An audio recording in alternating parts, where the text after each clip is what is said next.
Perkenalkan,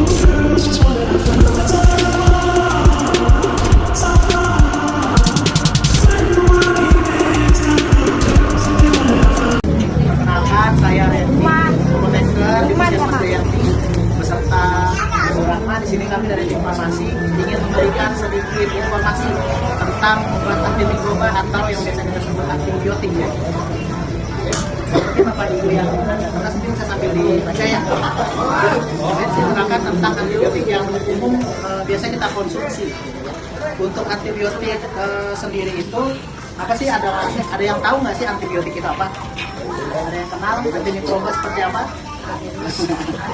Jadi kalau untuk antibiotik ini itu obat yang berfungsi untuk mengurangi bukan rasanya di bukan sendiri itu berarti kita untuk ya betul untuk mengurangi dari si bakterinya. Jadi kemampuan si bakteri itu untuk menyerap tubuh kita dikurangi dengan antibiotik ini.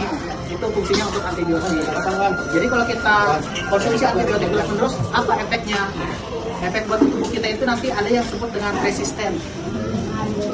Resisten itu jadi saat nanti si penyakit itu menyerang tubuh kita terus konsumsi antibiotik tiap hari, akhirnya jadi kebal. Saat antibiotik ini udah si bakteri sudah kebal terhadap antibiotiknya, nanti saat penyakit yang sama menyerang ibu lagi, dikasih antibiotik tersebut udah nggak mempan lagi. Iya, jadi udah nggak mempan lagi, jadi akhirnya harus naik tingkat antibiotik yang lebih tinggi lagi. Terus berlanjut, efeknya nanti bisa terjadi saat kita, misalnya kita tipes nih, dirawat. Harusnya kita dikasih obat klorafenibal, udah nggak mempan. Dicari aja obat-obat lain. Kalau kita resistensinya masih sedikit, mungkin masih bisa ganti obat terapi yang lain. Tapi saat resistensi kita udah tinggi, sudah susah untuk diobati. Untuk penyakit yang ringan aja kita mungkin harus menggunakan antibiotik yang mahal, di mana harganya mungkin untuk hitungan 3 tablet bisa sampai 100 ribu untuk antibiotik yang mahal. Jadi biaya kita juga lebih banyak keluar uangnya. Terus dari segi pilihan terapi juga dokter jadi sulit. Harusnya dikasih antibiotik yang ringan, jadi nggak bisa. Harusnya antibiotik tinggi. Jadi kita perlu menjaga untuk pemakaian antibiotik dan jangan terus-terusan konsumsi antibiotik tanpa adanya resep dari dokter, tanpa konsultasi dengan dokter. Antibiotik harus keluar ya Pak? Ya Pak? Harus keluar. Obat warung Pak? Oh, obat warung? Iya, obat warung. Ya jangan sampai ngambil obat antibiotik dari warung. Harusnya juga nggak boleh. Nah, untuk mencegahnya itu seperti apa supaya antibiotiknya tidak resisten terhadap tubuh kita? Nanti mungkin akan diterangkan oleh teman saya di sini, kurang Mawati.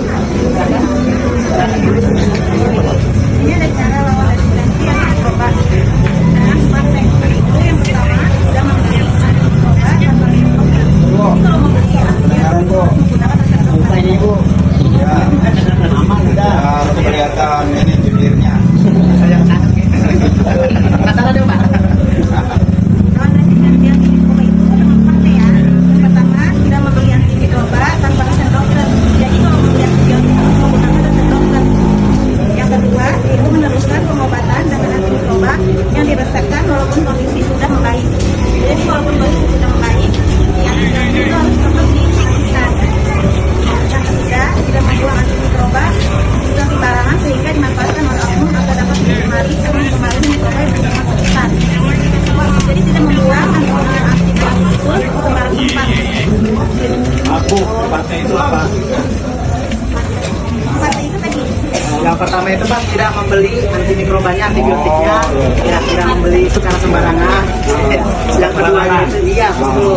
Yang kedua itu kayaknya teruskan pengobatannya. Jadi walaupun Bapak sudah sehat, Bapak berobat nih, minum antibiotik. Biasanya kan 1 hari udah enakan di badan. Udah ada obatnya, nggak boleh seperti itu. Jadi kalau dikasih Bapak berarti harus dihabisin tuh 10 tabletnya dalam waktu 3 hari. Jangan kita udah ngerasa sehat, udah enak, terus kita stop nih obatnya. Itu nanti bisa bikin resisten. Yang ketiga tuh, Tidak membuang antimikroba atau sisa sembarangan sehingga dapat dimanfaatkan oleh oknum atau dapat menyumbang mikroba dari lingkungan sekitar. jadi tidak membuang sampahnya ya Pak. Jadi tadi ada antibiotik sisa nih. Seperti tadi kita ngerasa udah sehat, kita stop. Nah, sisanya kita buang itu aja di tempat sampah, gabung sama sampah makanan. Itu nggak boleh. Bisa juga obat. Iya, misalkan kita di sini tersedia Pak, di sini untuk tempat penampungan obat-obat kadaluarsa, silakan disimpan di sini. Dan kita yang sirupnya kalau ke sirup itu harus dibuang dulu, harus buang ke. Kalau sirup itu jangan kemasannya langsung, jadi biasanya sirup diencerkan dulu. Jadi biasanya ada sisanya sirupnya setengah, lalu tambahin dulu air, jangan kalau dibuang begitu kan. Itu yang pertama. Yang kedua bisa memicu pertumbuhan bakteri lagi. Yang keempat Bu, dan laporkan bisa mengetahui ada sarana yang dijual antibiotik sembarangan berkuasa toksik. jadi misalnya ada antibiotik, nanti dijual di warung itu kan nggak boleh. Harusnya antibiotik itu adanya di apotek, puskesmas, di rumah sakit. Kalau ada di warung jual antibiotik, bisa dilaporkan baik ke puskesmas ataupun ke dinas kesehatan. Paling dekat ya ke puskesmas. Jangan sampai antibiotik itu sembarangan. Asalnya nih sekarang ya banyak hewan ternak atau bahkan ayam aduan ya Pak, pernah ngadu ayam ya, biar kuat katanya kasih antibiotik. Mungkin ayamnya kuat, tapi setelah ayamnya kalah, dipotong, dimakan sama kita. Jadi kita secara tidak langsung memakan antibiotik itu. Nah ini juga pemicu resisten. Jadi mungkin kalau ada kenalannya yang jual ayam potong, bisa dikasih informasi. Ini kalau dia kasih antibiotik atau mungkin bekas ayam aduan, kalau dia tahu, kita tahu dia sering pakai antibiotik ke ayamnya. Ya kalau sudah kalah atau ayamnya udah mati, dikumpulkan saja. Gitu. Jangan dikonsumsi lagi, jangan dipotong terus dimakan. Yang bahaya ketika karena antibiotik itu resisten. Itu. Berbahaya. Ya kan? Nah, jadi untuk sirup itu ya Bu, sirup yang mengandung air terutama antibiotik maksimal itu 7 hari. Ya, penyimpanannya pun 7 hari. Jadi kalau lebih dari 7 hari jangan dipakai lagi, ya dibuang aja. Jadi kalau kita juga selalu memberikan informasi obat di sini, kalau antibiotiknya dihabiskan dalam waktu 7 hari. Kalau nggak habis dibuang. Itu untuk sirup. Lalu kalau untuk obat-obat lain juga yang berkumpul kalau disimpan di sini kalau menyimpan obat yang sirup baiknya itu simpannya di pinggiran kulkas di kulkasnya itu jangan freezer, kalau di freezer rusak juga obatnya nggak lama. Jadi kalau dihitungnya bukan tanggal kadaluarsa. Jadi saat itu ketika misalnya itu obatnya tanggal 10 ya, berarti nanti dia bisa menggunakan lagi itu maksimal sampai tanggal 24. Misal penjualannya baik benar. Jadi setiap mau pakai obat nggak bisa. Jadi untuk obat demam itu apalagi yang punya anak-anak ya harus punya stok memang gitu sirupnya. Tapi ya simpannya itu yang tempatnya yang bagus saja karena matahari langsung. Walaupun nggak di kulkas, belum disegel, belum dibuka segelnya maaf. Segelnya belum dibuka, simpan aja di atas lemari yang tapi nggak kena sinar matahari. Jangan tekan jendela. Kalau tekan jendela nanti rusak obatnya. Jadi dilihat setelah karena kalau fungsi kita di farmasi memberikan kan sekaligus ke tanggalnya. Nah, Bapak Ibu bisa memperkirakan ini obat sirup ini buat anak saya. Nah, ini habisnya misalnya kita tadi dalam 7 hari.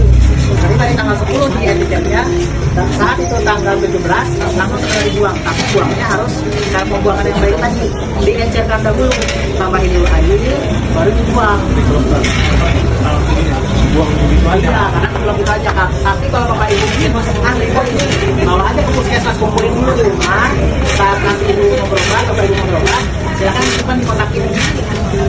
Ini khusus untuk obat-obat yang akan dibuang yang nggak mau ribet. Nanti puskesmas yang proses. Kami sudah menyediakan tempat untuk obat yang bisa obat yang dibuang. Mungkin ada lagi yang mau ditanyakan Bapak Ibu?